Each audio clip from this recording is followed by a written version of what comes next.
टपरी लागण इथं दारू विकते हे विष त्याच्याहून घातक विषय आहे. हे आरएसएसचं विष त्याच्याहून घातक. आरएसएस वर 4 घातक काय तिकडं त्यांना शिक्षण करू द्यायचं काय धार्मिक संघटनेमध्ये घ्यायचं त्यांना मंदिरं बाहेर करा म्हणायचंय करा.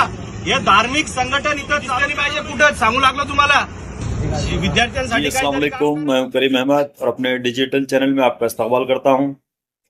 औरंगाबाद से एक बड़ी खबर सामने आई है। वंचित बहुजन आघाड़ी ने 24 अक्टूबर को आरएसएस के दफ्तर पर जन आक्रोश मोर्चा निकालने का ऐलान किया है।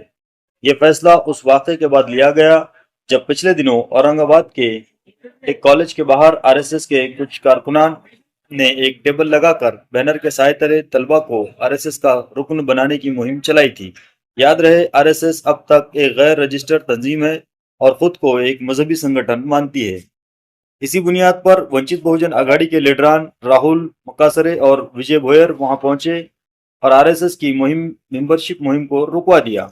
दोनों लीडरान ने सख्त मौक़िफ़ इख्तियार करते हुए कहा, आरएसएस चूंकि एक गैर रजिस्टर्ड मजहबी तंजीम है, इसीलिए हम किसी तालीमी इदारे के बाहर इस तरह की सरगर्मी नहीं होने देंगे।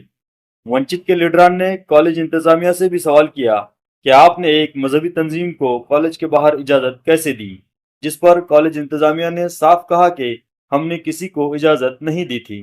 राहुल मुकासरे और विजय भोयर के पुरजोर एहतजाज के बाद आरएसएस को अपनी मुहिम बंद करनी पड़ी और बैनर व टेबल हटाना पड़ा। लेकिन हैरतअंगेज तौर पर पुलिस ने इस मामले में आरएसएस के बजाय वंचित बहुजन आघाड़ी के दोनों लीडरान और कुछ दीगर अम्बेडकरी नौजवानों पर नॉन अवेलेबल दफात के तहत मुकदमा दर्ज कर लिया।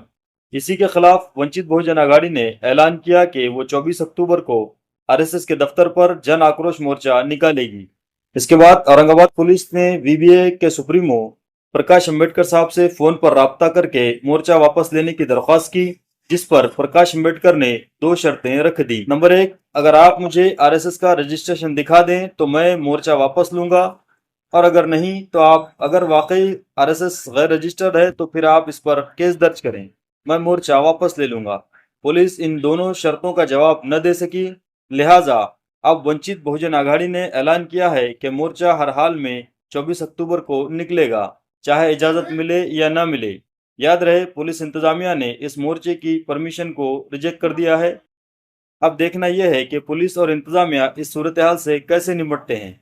लेकिन एक बात तय है, आरएसएस के खिलाफ जो हिम्मत वंचित बहुजन आघाड़ी ने दिखाई है वो काबिल तारीफ है। राहुल मकासरे, विजय भोयर और वीबीए के तमाम कारकुनान ने इस मामले में जो जुर्रतमंदाना मौक़िफ़ इख्तियार किया है, इसे अवामी सतह पर सराहा जा रहा है।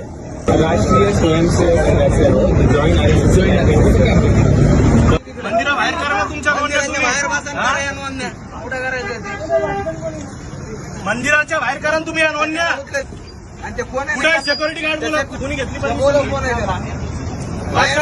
तुम्ही आरएसएसच्या नोंदण्या तुम्ही विद्यार्थ्यांना घेता काय तिकडं त्यांना शिक्षण करू द्यायचं काय धार्मिक संघटनेमध्ये घ्यायचं त्यांना. परमिशन कोणी दिली? त्याच्यानंतर कोणत्या बी कॉलेजच्या दरवाजावर तुम्ही दिसलेली पाहिजे.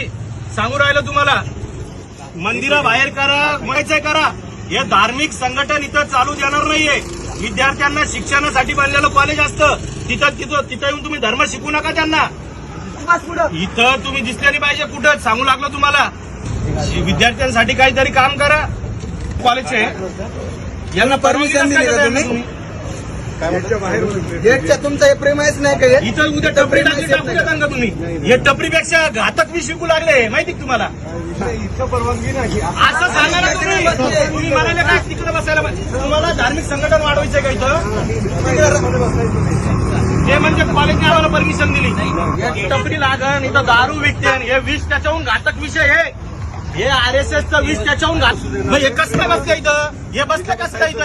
हे इथून येऊन जा तुम्ही रस्त्यावर बसले समजा रस्त्याचा. मग रस्त्यावर आम्ही हाणून त्यांना. असं म्हणताय कायद्यानं काय आपल्याला त्यांच्यासाठी नाही का कायदा? हो, मग जर घेतली नसेल या देशामध्ये आरएसएस वर 4 वेळेस बंदी आलेली सर. मी काय म्हणतो 4 वेळेस बंदी आलेली आहे आणि ते आरएसएसचं संघटन आम्ही वाढू देणार नाही.